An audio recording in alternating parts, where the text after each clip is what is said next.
بەناوی خۆی بەخشندەی میهرەبان سڵاو لە بینەرانی کەناڵی ئاسمانی پەیام هەوڵ دەدەین لەم حەڵقەی بەرنامەی سوراغی مێژوودا قسە لەسەر خەونی نێو پەیڕەوەکان بکەین لە مێژووی سیاسی حیزبی کوردیدا. دەپرسین ئایا حیزبی سیاسی مۆدێلی حیزبی سیاسی بەر لە نیوەی دووەمی سەدەی بیستەمی ڕابردوو کاتێک کە دروست دەبێت جێگەی شۆش و ڕاپەڕین و بەرخودانەکانی گرتەوە لە ناو مێژووی سیاسی کووردا، ئایا ئەوەی لە ناو پەیڕە و پرۆگرامەکان یا لە ناوەخنەکانیان نابوون هەڵگری ئەو خەونانە کە هێزە سیاسیەکان بوون تەرجەمەکران بۆ ئەمری واقع. دەپرسین ئایا حیزبی سیاسی کوردی وەکو مۆدێلێکی نوێ لە ناو دنیای سیاستکردن و بارودۆخی سیاسیدا لە کوردستان کاتێک کە دروست دەبێت تا چەند دەتوانێت لەگەڵ واقعی کۆمەڵایەتی و کەلتوری خەڵکی کوردستاندا بگونجێت. زۆر جار لە ناو پەیڕەوی ناوخۆی هێزە سیاسیەکانە بە هەشتێک چێکراوە، بەڵام دەبینین کاتێک کە تەرجەمە دەبێت ئەم باشتە هیچ دەرەنجامێکی نییە. ئەوەی ئەو خەونانەی کە لە ناو پەیڕەوەکاندا لەسەر ناسیۆنالیزم، دەوڵەت، نەتەوە، دروستکردنی دەوڵەتێک بۆ کورد کە سەدان ساڵە دەوڵەتی نییە لە ناو پەیڕەوەکاندا دەبیندرێت تا چەند ئەمە هێنراوەتە دی یاخود ئیشی بۆ کراوە. ئایا بۆچی تاکی سیاسی حیزبی کاتێک کە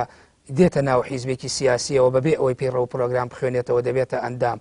ئایا ئەمە بنەمایەکی هۆشیاری پێویست نییە تاوەکو بێتە ئەندامێک لە حیزبێکی سیاسی کوردیدا؟ ئایا ئەو بارودۆخەی ئەمڕۆ پێگەیشتوین لە هەرێمی کوردستان کۆمەلگا گلەی هەیە لە هێزە سیاسیەکان تا چەند بەرەنجامی نەتوانینی تەوفیقکردن لە نێوان تیۆری نێو پەیڕەوەکان و پراکتیکی ئەمری واقعدا؟ ئەمانە کۆمەڵێتەوەری سەرەکی بەرنامەی سوراغی مێژوومانە بە میوانداری هەریەک لە بەڕێزان مامۆستا ژیلوان هەڵەدنی، مامۆستای زانکۆ و توێژەر لە مێژووی نێو هاوچەرخی کورد، دکتۆر هێمن مەجید توێژەر لە بواری ڕاگەیاندن و مامۆستا لە زانکۆی سلێمانی بەخێربێن بۆ ستۆدیۆی سوراغی مێژوو. مامۆستا ژیلوان، ئەوەی کە لە ڕابردووە کورد وەکو میکانیزمێ بەکارێناوە بۆ ڕوبەڕووبوونەوەی نەیارەکانی یاخود بۆ جۆرێک لە سیاسەتکردن و خۆڕێخستنی لە ناو چوارچێوەیەکە زیاتر لە شۆش و ڕاپەڕینەکان ناوێناوە کۆمەڵێ خەونی تیا بۆ ناو شۆش و ڕاپەڕینەکان، بەڵام دواتر دەبینین کە لە ساڵی 1939 سەدەی ڕابردووە پێشتریش حیزبی سیاسی کوردی دروست دەبێت. ئایا حیزبە سیاسیە کوردیەکان توانیان هەڵگری ئەو خەونانە بن کە لە ناو شۆش و ڕاپەڕینەکانی کووردا بوون لە ڕابردوودا؟ بەڵێ، سەرەتا بەنای خی گەورە میهرەبان، دیارە ئێمە پێشەوەی بچینە ناو ناوڕۆک بە تهدیدی پرسیارەکە لە دەواازەی مێژووی هاوچەرخی گەلی کوردەوە پێویستە تێڕوانینێکی مێژویانە بۆ پارتەکان هەبێ و دواتر لێ وەڵامی ئەو پرسیارە وەرگرینەوە. دیارە بوونی پارت یان بوونی ڕێکخراو لە ناو کووردا ئەوە نییە لە ئەنجامی پێگەیشتنی کۆمەڵگەی کوردەواریە، لە ئەنجامی پێگەیشتنی لایەنەکانی کۆمەڵایەتی کۆمەڵی کوردی پار دروست بێت، زیاتر بڵین وەرگیراوی دەرەکیە لە ڕۆژهەڵاتی ناوڕاستە بەعام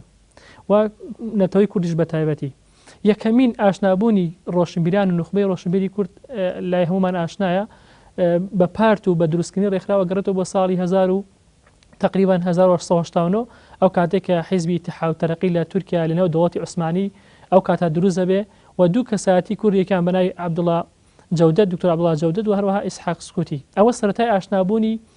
ڕۆشنبیران و نخبەی ڕۆشنبیری کوردە بە پارت و بە ڕێکخراوی سیاسی. دوای ئەوەی کەوا لە ئەنجامی لاوازبوونی دەوڵەتی عوسمانی و دواتری شۆڕشی یا ئەوەی کە ناو برێ بە کوردیتای تورکە لاوەکان، ئەبینین ڕێخستنی سیاسی کوردی وردەوردە لە ناو مێژووی هاوچەرخی کووردا دروست دەبنیان فۆرمەلا ئەبن. هەرچەنە باز لەواکر لە ساڵی 1970 ڕێکخراوی عەزمی قەومی کورد هەبووە کە لوتفی فکری و ئەوان پێم وایە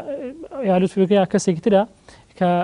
دروستیەکات و زۆر ینی مێژوەکەی ڕوون نییە. سەرەتای ئەتوانین بڵین دروستکردنی پارت لەلایەن کوردەوە و فۆرمەلەکردنی بە شێوەیەکی سیاسیانە ئەگەڕێتەوە بۆ ساڵی 1970 تقریبا 1970 کە ڕێکخراوی اتحاد تەرەقی کوردی دروست دەبێ. لەو ڕێکخراوە هەتا جەنگ یەکەمی جیهانی ئەبینین کورد زیاتر بڵین ئەویست ململانی سەنی مافە زمانەوانی و هەروەها سەنی مافە ڕۆشنبیری کولتورەکانی بکە، یعنی کەمتر بەلای ئەوە چووەکە مەسەرەن نەتەوەی کورد وەکو نەتەوەیەکی جیا لە تورک بناسێنێ، بەڵام کاتێکە تورکە لاوەکان لە تورکیای پێش جەنگ یەکەمی جیهانیە دەسەڵات دەگرنە دەست و دەسەڵاتی سوڵتان عەبدولحەمید وەلا ئەنێن، ئەبینین پارتە کوردیەکانیش دەکەنە سەر ئەو ڕای کە تورکەکان تەنها بۆ خۆیان هەوڵەدەن و هەوڵەدەن کە کۆمەلگای تورکی عوسمانی ئەو کاتە بڵین بە تورک بکەن و کۆمەلگایەکی تورکی پێک بێنن و نەتەوەکانی تر لە بۆتەی تورکیا بتوێنەوە و هەر ئەمەش دەرەنجامی ئەوەی لێکەوتەوەکەوە یعنی تاگلایانەوەکو نەتەوەیەکی سەردەست لەگەڵ ئەڵمانەکان ڕێکەون و بچنە ناو جەنگەوە. ئیتر بۆیە لێرەوە ئەبینین پارتە کوردەکانیش بیر لەواکەنەوەکەوە ئەوانیش وەکو تورکەکان وەکو عەرەبەکان بیر لە ئەو بکەنەوە بەرنامەی نەتەوەیان هەبێ. ئەبینین جەنگ یەکەمی جیهانی تۆزێک ئیقاف یا پاوسی بەو مەسەلانە کرد. دوای جەنگ ئەبینین دووبارە ئەو خەونەی نوخبەی کورد دێتە جارێکتر بۆی کە بێتە دی چی دروستەکەن پار دروستەکەن. واتە ئێمە ئەگەر سەری و مێژۆ بکەین ئاشنابوونی نخبەی کوردیان تاشی کوردی بە پارت یعنی شتێکی خۆڕسکانە و دەرەنجامی پێگەشتنی کۆمەڵایەتی نەبووە. ئەمەی تۆ باسیەکەی زیاتر بێگومان خۆش دوت کۆمەڵی عەزمی قەوی کۆمەڵی تەعالی و تەرەقی کوردستان کۆمەڵە دروست بوون زیاتر خەونی ڕۆشنبیری و بەدەستێنانی کۆمەڵی مافی مەدەنی و خوێندن و زمان و ئەوانە بوو خەونەکان زیاتر لە چوارچوویەکی سیاسیە فۆرمەلە نەبوو. بەڵام ئێمە وەکو دەگوتێت زیاتر لە ڕەهەندە سیاسیەکەیەوە قسە بکەین لە ڕابردووە شۆڕش و ڕاپەڕینەکانە بۆ کورد بۆی بگا بە مافی خۆی یا ڕزگاری بێ لە دەستی ستەمکارێک. ئایا دروستبوونی پارتە سیاسیەکان کە زیاتر ئەوەی کە مێژونووسەکان یا توێژەرەکان زۆر قسەی لێەکەن ئەوانەی کە دروست بوون ساڵی 1939 و پێشی 1939 بە دواوە کۆمەڵی ئازادی خوازانی کورد کۆمەڵی هیوا ژێکاف دواتر پارتی دیموکراتی کوردستان ترە و هێزە سیاسیانە کە دروستە بن ئایا ئەمانە هەڵگری خەونی شۆڕش و ڕاپەڕینەکان بوون؟ منیش خەریب بۆ قسەی جەنابەت بکەم بڵێم ئەو پارتانەی کە دروست بوون یعنی حتا ساڵی 1920 زیاتر بڵین لە شێوەی ڕێکخرا و کۆمەڵە و ئەوانە بوو. یعنی کەمتر بڵین لایەن بەلای لایانی سیاسی و نەتەوەیان کردەوە. زیاتر بۆی کە زمانی کوردی زیینوکەنەوە زمانی کوردی لە لای خوێنەرانی کورد لە لای مناڵانی کورد لە لای تاکاینەتەوەی کورد زیاتر بۆ زمان بوو. بەڵام ئەوەی کە زیاتر حیزبی سیاسی بژانەوە هاتنی ئینگلیزەکان بوو بۆ ناوچەکە. ئەو کاتە لەگەڵ هاتنی ئینگلیزەکانە ئەبینین لەم ناوچەی باشووری کوردستانە شۆڕشەکەی شێخ مەحموودمان هەیە لە ناوچەکانی مەسەلەن باکوورە شۆڕشی بەدرخانیەکان و کوڕانی بەدرخان و دروستکردنی پارتۆ ڕێکخراوە سیاسەکانی ئەوەی کە نەوەکانی بەدرخان و نەوەکانی نەهرەکان دروستیان کرد لە کوردستانی ڕۆژهەڵاتە شۆڕشی سمکۆمان هەیە. ئێمە ئەتوانین بڵێن بۆیە خەونی یان ئەو ئامانجانەی کە لە پێڕۆپۆرگرامی ئەو پارتانیان نووسران هاتدی زیاتر پەیوەندی بە ستراکتوری کۆمەڵگەی کوردیەوە هەیە زیاتر پەیوەندی بە دواکەوتی و نەخوێنەواری و ناڕۆشنبیری کوردیەوە هەیە زیاتر پەیوەندی بەوە هەیە کە کۆمەلگای کوردی وەکو باسم کرد یعنی ئەگەر پێش 1939 باسکەین پێش جەنگی دووەمی جیهانی باسکەین ئەبینی کۆمەڵگەی کوردی کەمی خوێنەوار بوو یعنی نخبەی ڕۆشنبیری کورد زیاتر مەسەلەن سەیری کردو ناتوانێت ئەگە پارتێ دروستکە بەدەر لە هێزە خێڵەکەکان بەدەر لە هێز دەربگایەتەکان ئەبووە ئیلا ئەوان دەستیان بەجا ئەوانیش دیارە بەرژەوەندی تایبەت و کۆمەڵە ملانەی خێڵەکەوانە هاتە ناو بەرنامە پێڕۆپۆرگرامی پارتەکانەوە بۆ یبین زۆربەی زۆری پارتەکان ئەو خەونانە ناتەدی. بەڵێ دکتۆر هێمن مامۆستا هەر لە سەرەتای بەرنامەکە شۆ هێمایەکی بۆ کرد کە گواستنەوەی خەونی ڕێکخراوەی سیاسیە بزوتنەوەی حیزبی سیاسی ئەندازەیەک بە کاریگەری هێزە دەرەکیەکان بۆیە ئەندازەیەک ئەوەکو باسی ئەو دوو کارکتەرە کوردی کرد کە کاتێ بەشداریەکەن لە ڕێکخراوی تورکەکانە کە لە ئینقیلابا دواتر بەشداریەک لە کوردی تایە. بەڵام ئێستش بۆ نمونە قسەش لەسەرەوە کاکە ئەڵێ دروستبوونی پارتی سیاسی کوردی یعنی لە هەڵگری واقعی کۆمەلگای کوردی و سترکتۆری کۆمەلگای کوردی وای خواستووە. ئایا حاڵەتێکی سروشتی ئەم هێزە سیاسیانەی هێنایەوە یاخود کاریگەری ئەو مۆدیل و تایپە بوو کە لە دەرەوەی دنیای کوردی دروستە بێ کورد وەکو نەتەوەیەکی ژێردەست و ئەو دەسەڵاتانەی دروستەکەن و دەسەڵاتێکی سەردەست. سەرەتا سوپاس بۆ ئەم بەس من پێم وایە ئەڵقەیەکی ونبوو هەیە لە تێڕوانینمانە بۆ کۆی مێژووی کورد بۆ کۆی مێژووی میلەتانی ئەم منتیقەیە بەڕاستی بەجددی خۆمانی لێ ئەبێرین جای یان ئەوە تا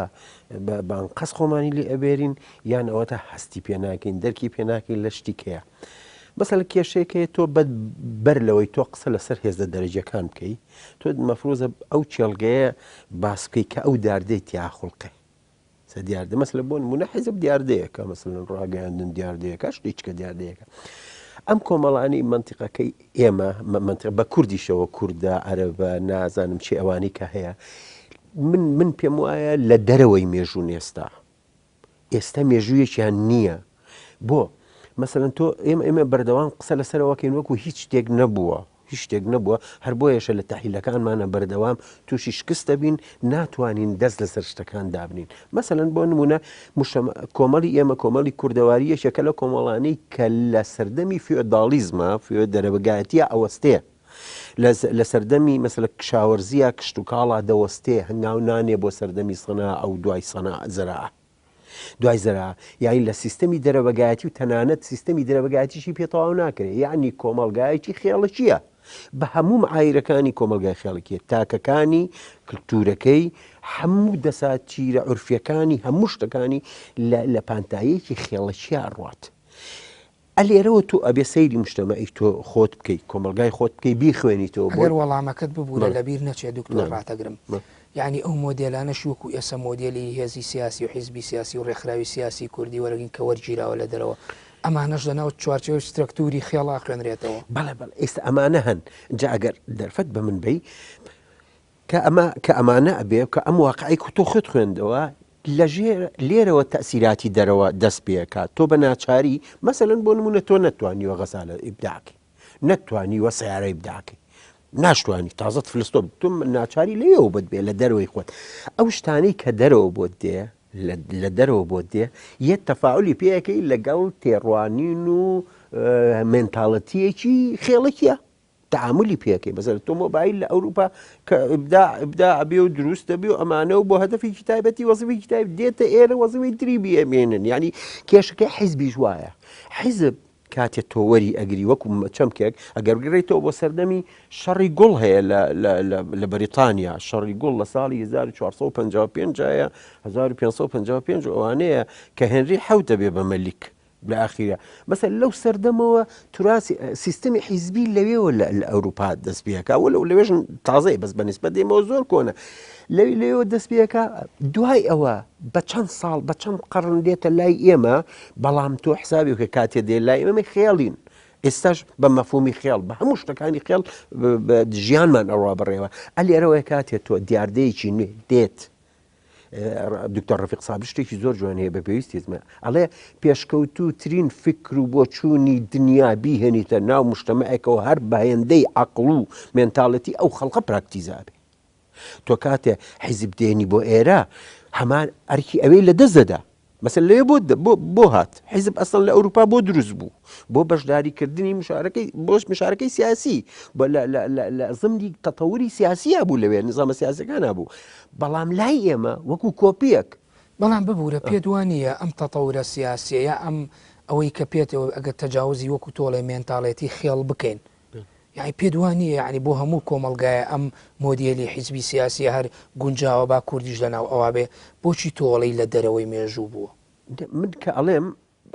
ئەگەر ڕێم بی مەسەلی ئێمە کە ئەڵێم لە دەرەوەی مێژوو مەجموعەیە مراحلە ئەم تەسلیمی بەوەکە ئەم مەرحەلەیە مەسەلەن مەرحەلەی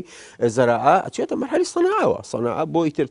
مەسایلە فەرعەکانی پێ دوای ئێمەشتا لە قۆناغیان ڕاوەستاوی بەڵێ لە ئێمە ئەسڵەن ئێمە هیچ ئیبداعێکمان و ئیزافەیەکمان نییە بۆ توراسی ئینسانی خۆمان وەکو بەرخۆرێک وەکو مستالیەکە چاوەڕوانی بەرماوە و پاژماوەی مجتەمەعاتی متەتەورین بیەنە بۆ ئێرە هەر ئێستا من زۆر جار بە خوێندکارەکانی خۆشمەڵم لە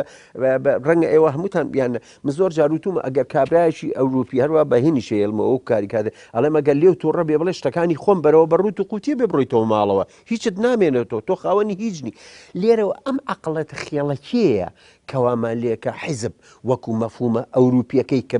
تۆ لێمان خوێندۆتەوە و بەحسی لەسەرەکەی کتێبێ بەهین بەرجەستە نەبێ و ئەلەوێشەوە وەڵامەکەی جەنابەت ئەو پرسیارەی جەنابەت کە وتت بۆچی کە حیزب دێت مجموعەیە دەستور و قانون و ڕێنمایی دەرەکەن و دوایی لە ئەخیرا سەیرەکەی هیچ بەلای ئەوان ناچێ ئاسمان و ڕێسمان لە بەینی نەزەریە و تەطبیقا فەرقەیە نەتیجەکان وا ناکەونەوە تۆ ئەلەوێەوە ئەبێ قسە بکەیت تۆ کاتە حیزب دێت لێرە ڕێک ئەبێتە بەدیلی خێڵ حزب خێڵە مەسەلە لای ئێمە کە ئەڵێن حیزبی فلان من بەڕاستی بەڵام تۆ یعنی ئەوە هەست ناکەی تۆمەتێکە بۆ حیزبی بۆ مێژوویەکە مێژووی حیزبی سیاسی کوردی بنووسرێ کە نزیکەی بەسەدەیەکە بێ لە ناو ئێمە ئەگەری سیاسی بێ ئەگەر سیاسیش نەوێک و مامۆستا باسی کرد حیزب ئەگەر خەونیکی زانستیە خەونی زمان و ڕۆشنبیری هەبوو بێ زیاد لە سەدەیەک هەست ناکەی ئەمە تۆمەتە بۆ حیزبی دروستەکەیت إن من تصور ناکەمەوە تۆمەت بێ ئەمە ینی ئەزانی چۆن ڕێزم هەیە ئەمە خۆهینکردنە بەسە لە بیربردنەوەی حەقیقەتەکانە مەسەن خەونێکی فەنتازیای خەونە کە دروستەکەین بۆ خەڵق لێرەیە بەڵام حەقە دوانە پێم بڵێ ئیسا مۆدرنترین حیزب لەم سەردەمەی ئێمەیە سیرەکەی ئەگەر پێکاتەیەکەی شی بکەیتەوە معریفیانە شی بکەیتەوە سیرەکەی لە خێڵێ واوەتر نەچووە لە خێڵە واوەتر نەچوە ڕەنگە هینەکانی کارکتەرەکانی قاتیان لەبەر بێ بۆ این باغ ببەستن جاران مێزەر و ئەمش ینی ئەمانە بێ بەڵام لە ناواخنا لە ناوەڕۆکە بە هەمان عقلیەتی خێڵ ئێستا حیزبایەتی دەکرێت نمونەی ئەوەی خۆشت ئەگەر ڕێم بی بەیەنمەوە بێ ئەوەی نەنە هەر بۆ ئەوەی بۆ دلیلی خۆم کە ئەڵەی بەبێ ئەوی بەرنامە بخوێنێتەوە ئەبێتە ئەوێ ینی یاری ڕێژ ئەبێتە دەروێش بەبێ پرس دێمە سەر ئەوە مامۆستا ژیلوان تا چەند ئەوە بێگومان دکتۆر هێمن ڕای خۆی هەیە لەسەر حیزبی سیاسی و پێی وایە ئەو قۆناغانەی مێژوو کە لە قۆناغی ژیانە سەرەتایەکان و لە کۆمەڵگای چیاییەوە دواتر قۆناغی ئاژەڵداری و کشتتوکاڵی ئەو یعنی تەجاوزی کۆمەڵی قۆناغ نەکراوە لە ناو مێژووی سیاسی کوردان بەڵام منە پرسم ئایا ئەم حیزبە سیاسیانە بۆ بەڕێز زیاتر کە ئێوە زیاتر لە بواری بیری چەپ و ئەوانە ئیشتان کرد و توێژینەوەتان کردووە تا چەند یعنی ئەو حیزبە سیاسیانە حیسە کە باسی حیزبی هیواکە ئەکرێ باسی نخبەیەکی ڕۆشنبیری وەکو ڕەفیق حیلمی و میرحاج و باسی ئەوانەکە دواتر ئەمە فۆرمە لە ئەبێت لە چوارچەوەی ژێکاف و دواتر حیزبی دیموکرات و ئەو مۆدێلانەی کە دروست بوو یعنی تا چەند ئەمانە هەڵگری خەونی ناو تێکست و پەیڕە و پرۆگرام و خەونی ناو و لاپەڕێی پەرتوکەکان بوون ئایا ئەمانە لە وشیاریەوە سەرچاویان گریا خوت ئەبێ ئێمەش دوجار بین ئەوەی دکتۆر هێمن بسەلمین و پێمان وابێ حیزب لە خولگەی خێڵا هێشتا ئاسوورێتەوە نەیتوانێت تەجاوزیکە دیارە وەکو مامۆستاش باسی کرد من تا ڕادەیەک لەگەڵ ئەو بۆچوونەیە بۆ لەبەر استراکتری کۆمەلگای کوردیا ئەو استراکتۆری کە کۆمەلگای کوردی لێ پێگاتووە خێڵ و بنەماڵە بوون پێش دروستبوونی حیزبە کوردیەکان چی هەبووە بنەماڵە و خێڵ و میر هەبووە میرەکان کۆمەلگای کوردیان بەڕێوە بردووە دواتر کە خێڵ و خێڵەکان بە ڕادەیەکی زۆر دوای ئەوەی کە میرەکان لا ئەبرێن و میرنشینەکان ئەڕووکەن چێ دێ دوای ئەوە ئیتر وردەوردە کارکتەری ناو خێڵەکان دێن فۆرمەلەی دروستکردنی یا حیزبەکەن ئەم حیزبانش لە ئەنجامی ئەوەی کەوا ناو کۆمەلگەی کوردیە ئیشەکەن خۆ لە کۆمەلگەیەکی ئەوروپیا ئیشداگەن تا بڵێن وڵا ئەمە لە کۆمەلگەیەکی ئەوروپیان و بۆش لەبەرەوە وەکو مامۆستاش باسی کرد حیزب هەر پارت یان ناوی ڕێکخرا و زۆربەی زۆریان هاوردە بوون یان لە دەرەوە هاتوون بۆ ناو کۆمەلگەی کوردی ئەمە ڕنگدانەوەی هەبوو بۆ سەر ئایندەی و حیزبانش سەری حیزبەکان کە بە شێوەیەکی عام مەسەڵەن جەمعی کوردان لە سلێمانی بە یەکەم ڕێکخراو دانرێ وەکو حیزبی سیاسی بڵین مستەفا پاشا یا مڵکی کە خۆشی بڵێن کەساتێک بەناوبانگ دروستی کردووە وەکو نمونەیەک لەوە ئەبینین ناچارە بێ بچێت لە مزگەوتی گەورە ئەعلان بۆ حیزبەکەی بکە و هەموو سەرۆ خێڵ و پیاو ماقوڵەکان بانگەکە بۆ ئەزانێ ئەم کەساتە ئەزانێ ئەگەر بێت و تەنها پشت بە چینی ڕۆشنبیر ببەستێ پشت بە چینی خوێنەوار ببەستێ ژمارەی زۆر کەمی لێ دەرەچێت لەواتە لە پەنجەی دەستێ نەپەڕن یا مەسەلەن دواتر حیزبی هیوا کە تۆ باس کرد کە پێشتر بڵین کۆمەڵی دارکردناوەکە لە چوە هاتووە لە ڕێکخراوی کاربووناری ئیتالیەوە هاتووە هەتا مامۆستارە پەیڕۆ پرۆگرامی پارتەکان بخوێنەوە چۆ پەیڕۆ پرۆگرامی پارتێکی عەرەبی بێنە یا پارتێکی کۆمۆنیستی دەرەوە بێنە ئەبینین هەمان شتە بەس کۆمەڵشتی لێ ئیزافە کراوە پارتێکی سیاسیە ئامانجی ئەوەیە ئەبین لە عەرەبیەکەەوە تەرجمەکراوە لە ئینگلیزیەکەەوە تەرجمەکراوە ئەمە ئەگەر ڕام بگری ئەمە ئەوە پێ بڵێم ئەمە مانای وایە ئەو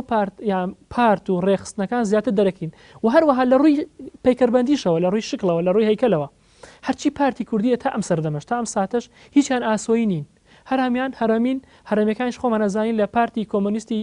سۆڤێتیەوە جیراون کە پێڵەن هەرامەتی بەهرناوە ڕۆژ پرسیارەکەم دیسانەوە دووبارەیەکەمەوە یعنی ئەی ئەم خەونانە چییە ئەم بەهشتە چییە لە ناو پەیڕە و پرۆگرامێکا دروست کراوە و یا زۆجا خەونی ناو کتێبەکان باسی شۆڕشی وڵاتان ئەکرێ گەیشتن بە ئازادی ڕزگاربوون لە کۆیلەی و ژێردەستەی ئێمە یعنی ئەمانە چییە تەڵقینی خەڵکی پێدرێت تەڵقینی کۆمەلگا و ئەندامەکانی پێدرێ خۆ ئێمە گەرسی بین سەیری مێژووی هەموو حیزبە سیاسیەکانکەین بڕۆ پەیڕەوی ناوخۆی ژێکاف خوێنەرەوە یەک دنیا شتی جوانی تایە لە ژێکافەوە بیگرە هەتا نوێترین مۆدیلی حیزبی سیاسی ئێستا کە لە باشووری کوردستان حکومێکی نیمچە خۆڕێبەری هەیە و ئەندازێک خۆماڵیە هەموو ئەم مۆدیلانە دووبارە ئەبنەوە یعنی بۆ ئەمانە نادیدە گیرێن بۆ ئێوە هەمیشە وەکو توێژەرەکانی بواری مێژوو ڕەخنە لەمانەکە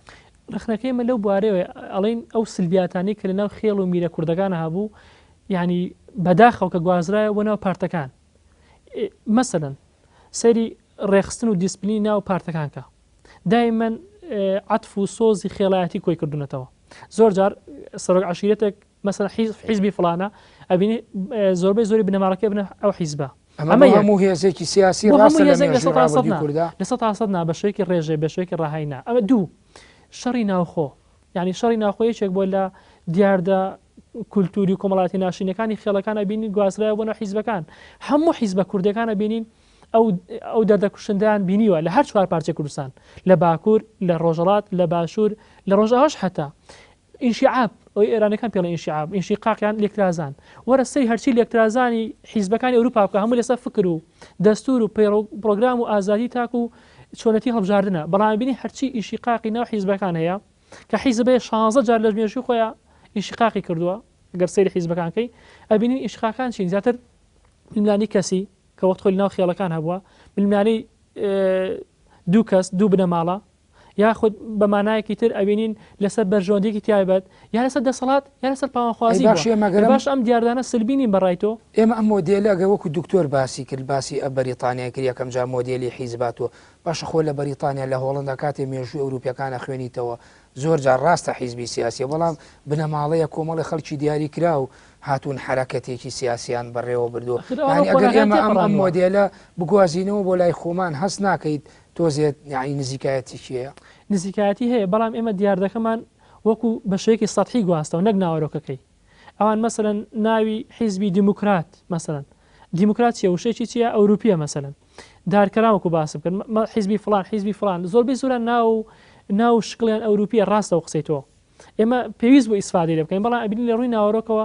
زۆربەی زۆری سەرکردەی حیزبەکانیش ئەبینین کاتێک کە زانیان گەشتنەوە قەناتێ ئەگەر تەنها وەکو باسم کرد پشت بە چینی ڕۆشنبیر و خوێنەوار و مساقفین ببەستن زۆر کەمیان لێ دەرەچێت سێریکە مامۆستارە حیزبی ژێکاف ئەبینین یەکەم جار لە پەیڕە و پرۆگرامی خۆیگوون نابێ مەلا و دەرەبەگ و فڵان کەس و فیسا کەس وەرگیرێ لەم پارتەیە بەڵام ئەبینی کاتێک لە 1945 ئەو گۆڕانکارانی کە دروست دەبێت لە کوردستانی ڕۆژهەڵاتە سۆڤێتەکان هاتوون ناوچێکی زۆر ئازاد بووە ناچار بوو چی بکە پەیڕە و پرۆگرامی خۆی بگۆڕەوە قازی محەممەد کە کوڕەمەلایەکە یا خۆی مەلایەکە ئەکەنە سەرەکەی حیزبەکە هەتا پاری دیموکراتی کوردستان کە دروست دەبێ بەنامسفای بارزانانی کاتێک کە دروستێکە ئەبینین دوو کەسی هەردووکیان لە دوو کوڕی دوو بنەماڵەی جیاوازن کاکە زیادی کۆیە یاخود ئەوەی کوڕەکەی شێمەحموود دەیهێن ئەی کاتە جێگری خۆی بۆی کە نفوزی زۆر بێ ینی تۆ ئەوانیش لە ڕوانگەی ستراکتوری خێڵایەتی و سێری مەسەرەکان کردو یا سێری پارتەکانی دواتر کە هەر پارتێک بۆ معلومات هەر پارتێک پشتی لە خێڵەکان کردبێ و بەرنمەیەکی مەسەرەن چاکسازی خێڵایەتی یا ریفۆرمێکی کۆمەڵاتی پێبوو بێ ئەو پارتە لە ئەنجامە شکستی ناو یاخود معرەز بۆ لێکترازان دکتۆریە من ئەگەر بڕیار بێ یا ئەگەر بۆ چوونەکەی تۆ ئەوات خەریکە مامۆستا ژیلوانیش کۆکە ینی لەگەڵ تۆ و وەکو توێژەرێکی بواری مێژوو کە توێژینەوەی لە بواری حزبی سیاسی و بیری چەپ و نی کووردا هەیە قسە لەسەرەوە کە کەویش دوجار حیزبەکان لە ناو فەلەکی خێڵ ئاسوڕێنەوە ئایا ئەو هەموو خەون و ئەو دنیا جوانەی ئەو هەموو خۆشببینیە گۆڕانکاری کە لە ناو پەیڕە و پرۆگرام و تێکستەکانە کە لە نێو کتێبەکان هێنە دەرەوە و ئەندامەکانیا خەڵکەکەی پێتاڵقینەکەن ئەوەی لە مێژووی ڕابردووە کراوە ئەوەی بۆ ئێستش بەڵام ناوبڕێ وەرەگەم دوای ناوبڕەکە وەڵام بدەرەوە بینەرانی بەڕێز و خۆشەویست ناوبڕێکی کورد وەردەگرین و دەگەڕێنەوە لاتان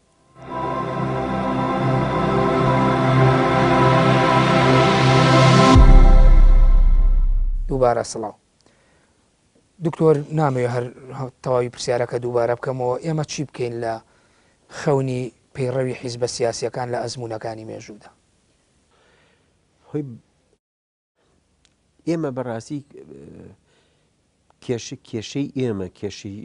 کورد لە هەندێک توحدیت و تعدیدات و دیاریکردنە نییە کێشەی ئێمە زۆر بڵترەوە کێشەی ئەوەیە کورد لە پێشیشیانەوە مسەقفەکانی کە بەداخەوە سەلبیترین کەسایەتی و لەنا مشتمەی کوردی من بۆ خۆم بە مەسولانەژەوە قساکەم زۆر بە مەسول ئەڵێم ئەوەی ڕۆشنبیر بە مشتمەی کوردی کردووە لە گەمژەکردن و لە گەوجاندنی ئەم ملەتەیە من تەسەورەکەم قەت دوشمنەکانی ئەمە بۆ مێژوو هەموو ڕاستە لە کوی مێژوو لە کۆی مێژوو من ئەمە قسەم لەسەرەوە نییە تۆ بە دانسقەیەکێ گەبینی لەوێ و نازانم چی و لەوێ جەمال عرفانە بینی دوایی تیرۆریەکەن و ئەچین دوانزانی ئەوە قسەم لەسەر هەندێک کەس نییە بەتەنیا بەس قسەم لە کۆی ڕۆشنبیر هەیە وەکو ئەو مەفهومە ئیجتیماعی کە هەیە لە ناو ئێمەیە کەسانی بکێشەوێ حەقیقەتیان لە خەڵق شاردوێتەوە کێشەیەکیان بەڕێخستووە کە گەشە پێدانی دواکەوتوییە لە مجتەمەعی کوردیە مەسەلەن دایمە هاتوون پینۆپەڕۆی شتەکانیان کردووە ئەلێرەوە کێشەی ئێمەیە کێشە دەبێت تۆ حەقیقەت بڵێ تۆ مەسەلەن بۆ تۆ ئەمەی منیش ئیزافەکە بۆ وەڵامەکەت بۆ ئەبێ ئەم کێشەیە کە تۆڵی حەقیقەت و نەگە بۆ ئەبێ بەردەوام بێ بۆ بێ ئەو دیوی نەبێ کە کۆتایی بێت دێمە سەرەوە کێشەی ئەوەیە تۆ خۆت ناناسی تا ئیسەخمە خۆمان ناناسین ئێمە مجتەمەیەکین تەنیا بە قسەی زل بە قسەی فاخوی ئەو خەڵقە وێرانەکەین ئەو خەڵقی گوێمان لێگرێ وەرگەرەکانمان حەیران کردووە نازانن چی بکەن گوێ لە من بگرن هێ منێ خۆی نازانم بە چی تەرحەکاوە لە حەقەت شەوانیە کێشەی ئێمە زۆر لەوە گەورەترە کێشەی ئێمە کێشەی مجتەمەیەکە دەبێت دان لەسەر هین دابنین پەنجە لەسەر ئەوە دابنین کە ئێمە مجتەمەیەکین لە دەرەوەی مێژوو ئەژین لە بەرماوەکانی مێژووی ئەوروپایان ئێستا ئێمە ئێستا بووینە کارکتەرێکی بێت دەور لە ناو مێژوویەکە کە مێژووی دنیاە هاتۆ بۆمان بە هەموو شتەکانی چوینەتە ناویەوە ئەلێرەوە تۆ چۆن ئەتوانی خۆ بگونجێنی من ڕاستە تۆ هین هاتووە هاچی چون حیزبیان بەقەر زۆر گرتووە لێرەوە بە هەمان پراکتیکی مجموعە ڕۆشنبیر نازانم چی حیزبیان دروست کردووە بەڵام ئەم حیزبە ڕەنگانەوەی واقعی کورد نەبووە مجتەمەعی کوردی نەبووە لەوێوە سەری هەڵ نەداوە دەردی بۆ تێکست و ناوەڕۆکی کتێب و نووسراوەکان بۆ بانگەشەکان پڕن لە باسکردنی کێشەی کورد و دروستکردنی دەوڵەتی نەتەوە و ناسیۆنالیزم و ئەمە یعنی کە تۆڵی باسی ئەویانەکە بۆ ئەمانە پڕنلەوە باشە من سەدان پرسیار هەیە دەردیوەن هیچ شتێکەیە لە ئەڵێ پرسیار بە پرسیار جوابیتەوە سەدان پرسیار و تێڕامان و پرسەیە لە مجتەمەعی کوردیە باشە ئەوەندەی کورد هیلاک بووە قوربانی داوە ئەوەندەی کورد زەحیەی داوە لەوەتی هەیە بۆتە قوربانی هەموو شتەکان بە خەڵق بە ماڵ بە سامان بە وێران بوون بە ئەمانە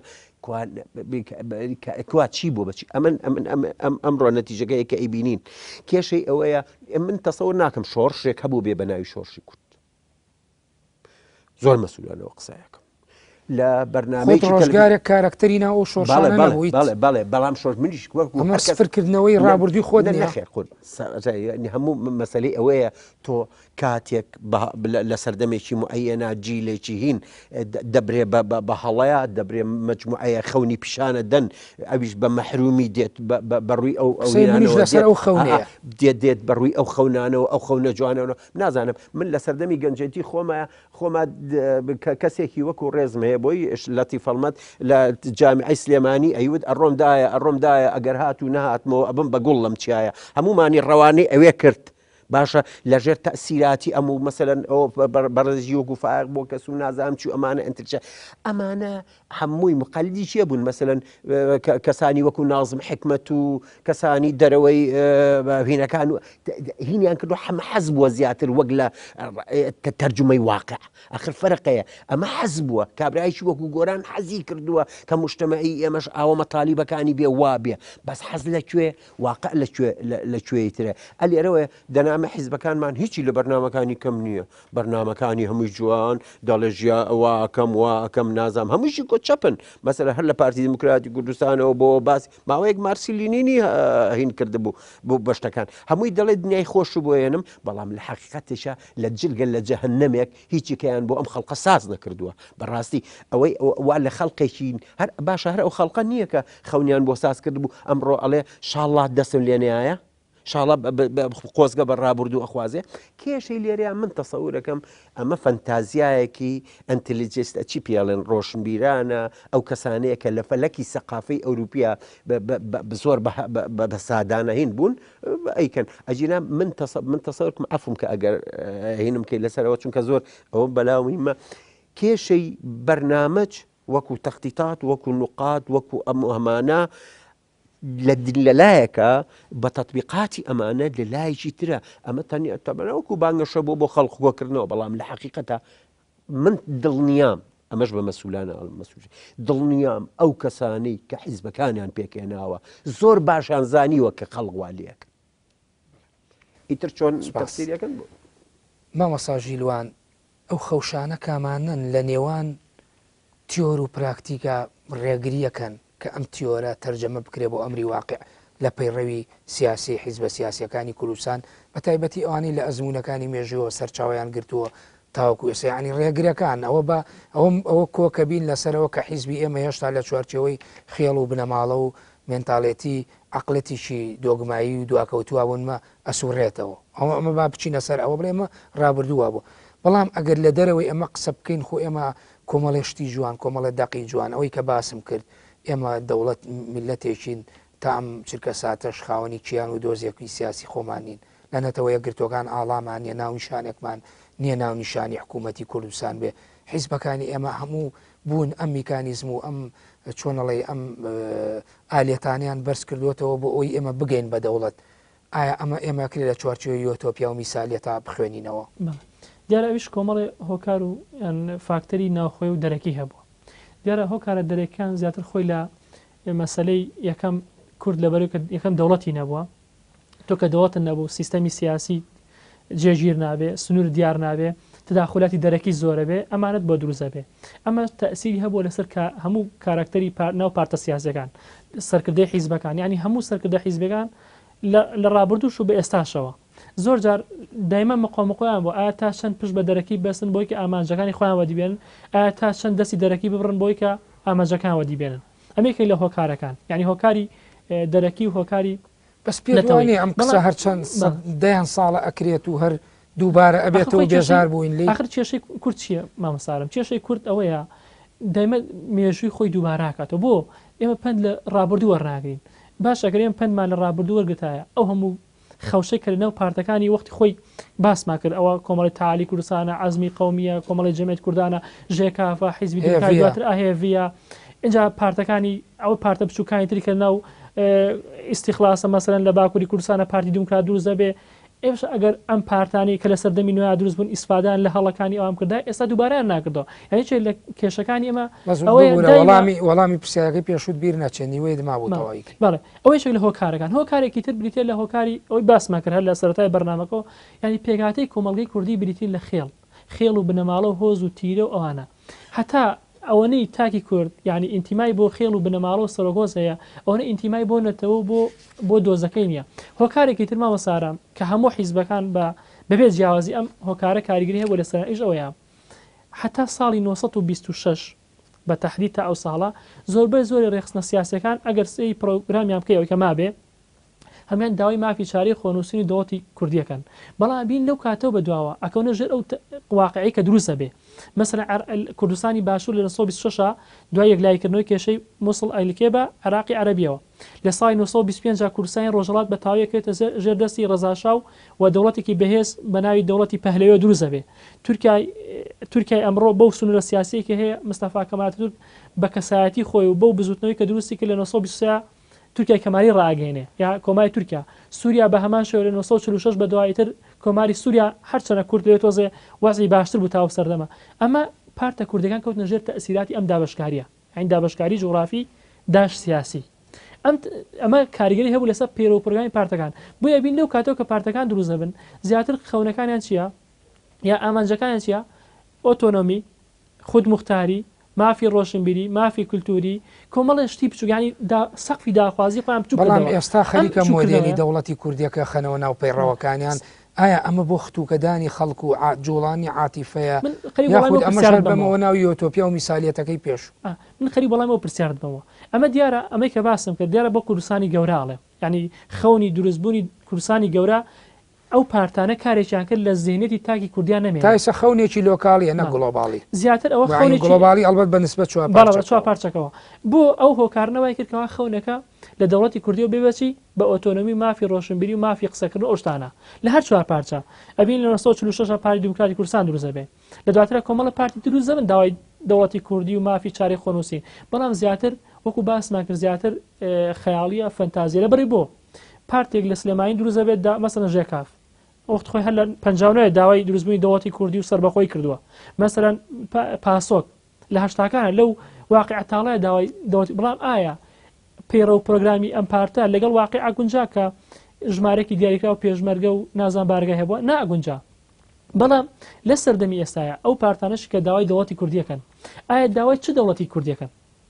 ئەمە یەک کوردستانی باشوور قسم لەسەر دەوڵەتی سەر کاغەز بۆ بکەی ئەوەی کە لەسەر کاغەز هەمویان دەوڵەتەکەیان دروست کردووە بەسەمەوەی ماوەی ئەلانیکەین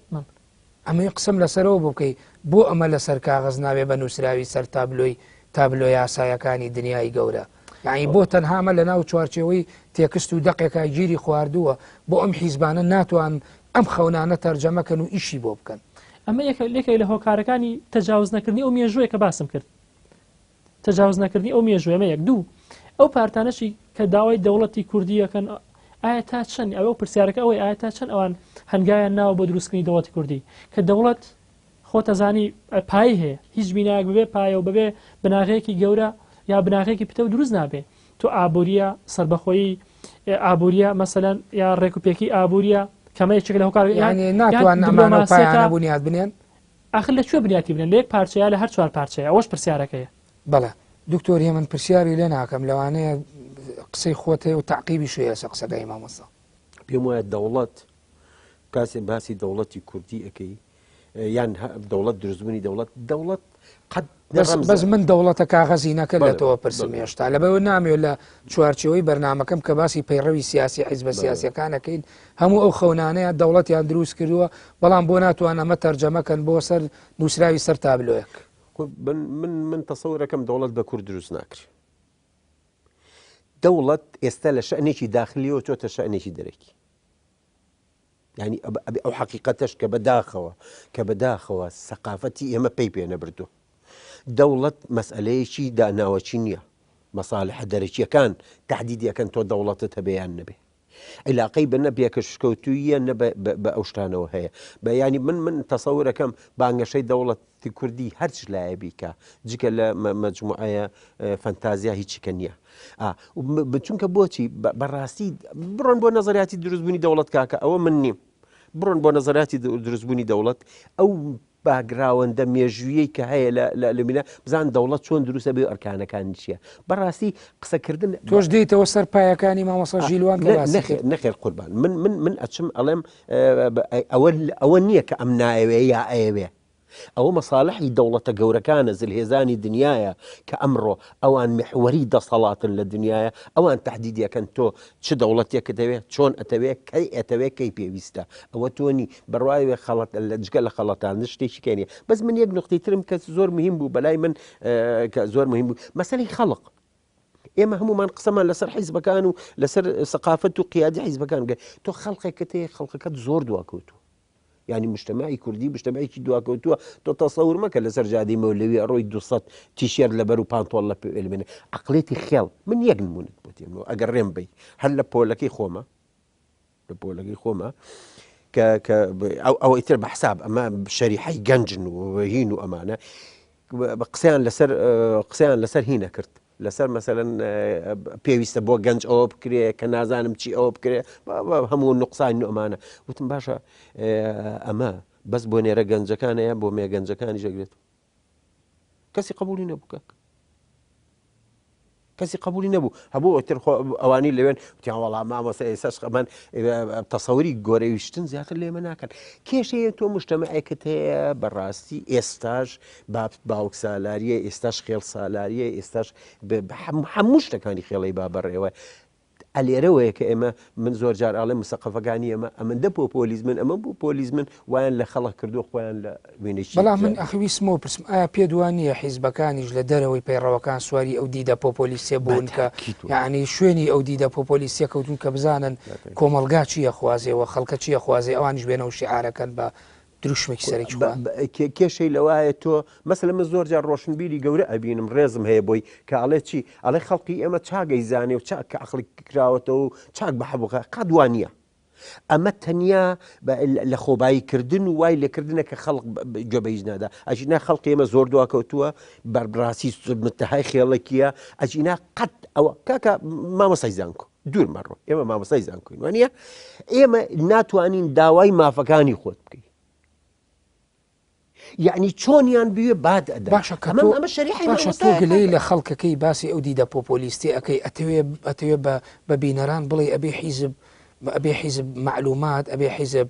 توانە ئەبێ حیزب وشیاری بەخشێ بە کۆمەلگا لەو دواکەوتیوە دەریکایە ئەتەوێت چی بڵێت نەخۆ من ڕەنگە داوایشی واتۆ یۆتۆپیم نەبێت لەم سەردەمەیە بەڵام خۆ ئەوەش ڕاستە مەسەلە ئەی باشە حیزب چییە؟ حیزب نابێ ئەمدامەکانی ڕۆژ بیر ڕۆشن بکاتەوە مەسەر ئەوەی دیعاکە من حیزبێکم لە پێناوی میلەتی کووردا و پاشە ڕۆژ میلەتی کووردا نابێ پێی بڵێت چیەکە ئەندامەکانی ئەم حەلقاتی ڕۆشنبیری و بە ئەندام بوو نازانم چی ئەمانە هەمووی دیعا و ئەمانە نییە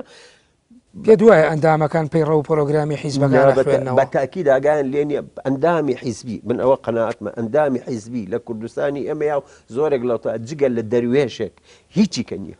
ئەم پەیڕەوە بۆ دانراوە پەیڕە بۆ بەرچاو هینە بۆ بەلار ڕێدابردن و وەکو فەشتێکی ئەگەر نەت بەمەوە سەر وەڵامی پرسیارەکانی پێش و ئەمە بۆ مێژوو 6 ساڵی ڕابردوشمان هەر ئەمڕۆیە ڕاستە نابەتەکی دوایە کاکە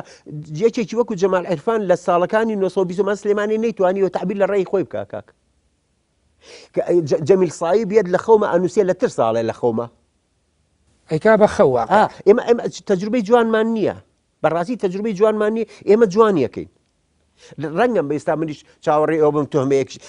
بەڵام بە حەقیقە دوایە ئێمە پێویستە دەست هەڵگرین لەو بە جوان پیشاندانانە بەڵێ ماوەسە ژیلوان ئەو مۆدیلی لە دوای پەنجاکان و مۆدیلی پێشکەوت نخوازی ئەوی کە حیزبە بە تایبەتی چەپەکان لە دەرەوە ئەیهێن و بازە دنیایەکی جوانی وەکو ئەو دنیانەی ئەوروپا وڵاتانی رووسیا بە هەموو بەشاینەکانیان باسی ئەمانە بۆ ئێمەکەن ئەی باشە ئەمانە نەیانتوانی ئینقازی عقلێتی کۆمەلگایە کە تەڵقین درراوە مێنتاڵێتی خێڵ تا ئینقازی ئەمانە بکەن بۆ کۆمەلگایەکی پێشکەوت و ئەوەی کە ئێوە زیاتر توێژینەوەتان کردوە قسە لەسەر بیری چەپ و لە دوای شۆڕشی ئەیلولەوە دواتر حیزبە سیاسیەکان ڕوبەڕووی بوژانەوەیکی گەورە ئەبن حیزبی چەپە حیزبی ڕاستە حیزبی خۆماڵی کوردیە کە ئیلهام لە ناوخۆرەگرێ ئەمانە خەریکی چی بوون دیارە وەکو باسم کرد ینی بەدەر لە سترەکتوری خێڵایەتی کورد یا پێگاتەی عقل و مێنتاڵێت و ئەوی کە پێڵێن کۆڵگەی کوردی بەدەر لەوە لایەنێکی تری بیری چاپ یا ئەو بیرێکە پیاوەوە بیری پێشکەوتخوازی وەکو مامۆستا من باشتر لەم نێزانێ وەکو مۆدیل وا بۆ سەردەما چەپایەتی ینی یەکێتی سۆڤێت و چەپایەتی وەکو کەشتێکی ڕزگاری سەیری کراوە لەو جێژانی و کاتی جیهانە ینی هەر حیزبێک هەر پارتێک لەو سەردەما لە پەنجاکان بەدوای دروست بووایە و بیوتایە وەڵا من چەپ نیم و پێش یان ئەوە نیم ئاگۆ پارتێکی کۆنخواز و ئەوە کۆنسەرڤاتیزمە و ئەوە نازام سەر بە غەربە و سەر بە ئیمپریالیزمەوانە ینی وەکو مۆدیل بووە ئەجنا خۆشیان باشەزان من یەکێک لە سیاسەکان بووی جێڕامەوتی لە شاخێکا بووین بەس ئاسمان نەبێک شتمان لێ دیار نەبوو بەڵام کاتێ پێشمەرەکان ئەڵە پێشمەرێکمان هینەکانی خوێنەوەی ماوانە کتێبەکانی خوێنەوە لەوتم باش ئێمە لەم شاخەیە کەس چاوی لێمان نییە ئەو کتێبانە بە ئێمە چی ئێمە ئێستا پێویستمان بە نان و ئاوە ئەی سەرکردەی پارتەکان خۆیان باش دەنە کە ئەمە تەطبیق نابێ ئەمە نایەتە دی ئەمە تەنها بۆ وەکو مۆدیل سواری مەوجەکە بوون و وتوانەکە ئێمە ژوانەبین بە دواکەوت خواز لە قەڵەمەدرێن بەڵام ئەوەی ئێستا ببوورە ماوەساوی ئێستا پێگەیشتوین پێدوانیە حیزب میکانیزمێکی ئەم پێگەیشت نەبوو یاخود ئەمە شتێکی خۆ کرد و سروشت کرد بوو ئەمە ڕۆلی حیزبەکان نادیدە ناگیری لە 100 بەڵام ئەڵێن پۆخڵەواتی خێڵ و بنەماڵەکانی کە پێشتر ئێمە ێستا ڕخنانێگرین گوازراوە ناو پارتە سیاسەکان ئەوەتە شەڕی ناوخۆ 624 ساڵە شەڕی ناوخۆی یعنی لە مێژووی مرۆڤایەتیان هێندەی نەتەوەی کورد شەڕی ناوخۆی کرد بێ باش ئەمە مانای وایە چی ئەمانە وایە تۆ هەموو پۆخڵاتێک ئێستا ڕخنی لێگری لە مێژووی میرە کوردەکانە ئێستا خۆش تەطبیقەکەی جا یەک ڕخنەی تر کە لە حیزبەکانە گیری ئەوەیە یعنی تەجاوزی ئەو عقلێتە دواکەوتویان نەکردووە بێن تاکی یا کادری خوان لەسەر ئەساسی پێشکەوتنخوازی و ئازادی و دیموکراتی و فەرەهەمکردنی بەس لە دروشم و کتێبەکانیانە بۆ پڕایتر بۆ یعنیەوەیان بە خەڵک خۆی نایبیکە ئەوان چی بکەن یعنی وەکو دکتۆری من وتی کۆمەلگاکە ئەگەر خۆی پێشوازی لێوە نەکە یعنی ئەو حیزبانە چی بکەن ئەو هاتووە دروشمێکی پێشکەوتنخوازی بۆ تۆ مۆدلێکی پێشکەوت و کۆمەڵی خەونی جوان کۆمەڵی خەیاڵی جوان بە هەشتێکی بۆ تۆ چێ کردووە یعنی تۆ کۆمەلگانەیە پێشوازی لەمە بکە حیزب چ دەسەڵاتێکی با قسەیەک بۆ ئەوان بکەین. هەر هەموو پەیڕە و پرۆگرامی هەموو پارتەکان بەبێ جیاوازی لە هەر چوار پارچەی کوردستان پێرۆپرۆگرام جوانە یەک کێشەی نییە ڕێک و پێکدا ڕێژراوە لە کوڕاستەکە من بەڕای من لە سەتا یەکی ئەندامانی هەموو حیزبە سیاسەکان پێڕە و پرۆگرامی خوێنێت ئەنجا بوونەتەوە حیزبە ئەمە یەک دوو یعنی تۆ پێدوانی هەموو ئەو تاکانەی بەم حیزبانەی ئەمەشەوە پەیڕەومان نەخوێندوێتەوە هەمووی بوون بە حیزبی با ئەو ڕستێ تاواکەم پێڕە و پرۆگرامی پارتەکان و باسم بەر یەک کێشەی نییە بەرنامەکانیان جوانە ئەو ئامانجانەی کە لەسەر کاغەز نووسیانە زۆر جوانە بەڵام پرسیارەکە ئەوەی ئایا تا چەند ئەمان هەوڵیان داوە ئەو ئامانجانەوە ئەدیبێنن اینجا تاکی ئەو پارتانە مشکلەکەەوەی حیزبی وەکو ئامانج قبوڵە وەکو وەسیلە قبولی نیە بۆ کۆمەلگای خۆشگوزەران بۆ دەوڵەت لەلایەکی تریشەوە هەتا سەرمەراس بەتاکید هەتا زۆربەی زۆری حیزبەکان ئەوان تەجاوزی یان پێشێلی پێڕۆپۆرگامی خۆیان کردووە وەرە کام حیزبم پێ بڵێ لە کات و ساتی خۆیان بە شوەیەکی ڕێکوپێک دەستا و دەستی دەسەڵاتی تیا بکرێ و ئەندام مەکتەب سیاسەکانی بگۆڕێن و سەرکردەکەی بگۆڕێ یعنی لە هەر چوار پارچەی کوردستان تۆ سیرکە هەموو ئەو حیزبانی کە هەن زیاتر کار لەسەر دەروێشاندنی تاگەکەن کار لەسەرواکەن کەوا تاک بێت چند و چۆن بە شوەیەکی کۆرانە ئەو پەیڕۆپۆگرامی قوبوڵ بێ سەرکردایەتیکردنی ئەو مەکتەب سیاسی ئەو سەرکردەی قوبوڵ بێ ئەمەش قسەیش بۆوانکەین ببوورە وەڵامەکە زۆر جار سەرکردە دروستەوە کاریزما ئەگەرم هێزە سیاسیە بێ گۆڕانێکی تیا بکە پێدوانیە یعنی هەچەند ئەمە من خلافی لەوانەیە پرەنسیپی دیموکراسیە کە لە پرەنسیپەکان هەڵبژاردن و زۆرینە و دەسا و دەستکردنی دەسەڵاتە بێڵم بەڵام کاریزماش زۆر جار پێویست نیاز ناکەی مانەوەیان لە بەرژەوەندی گشتی بەشێک یا شەریحەیە توێژێکی دیاریکراوی کۆمەلگایە بەڵێ ئەو کێبێ ئەو کاتا بێ کە کەساتی کاریزما دەرکەوێ و هەموو هێزە سیاسەکان لە چواردۆری کۆ ببنەوە ئەمە یەک دوو حەزەکەم ئەوە بڵێم لە ناو مێژووی کووردا ئێمە سەرکردەی کاریزمیمان نەبە بمانە جیهانیەکێک و وەکو ئافۆن جۆرج واشنتۆن وەکو مەسەلەن ماندێلا مەسەلەن ئەگەر زۆر دوور نەڕۆین وەکو ئەتاتورک کەساتی وا بەهێزمان نەبوو بتوانێت هەموو شەریحەکانی کۆمەلگا لە چواردۆری خۆی کۆ بکاتەوە ئەمە یەک لە هۆکارەکان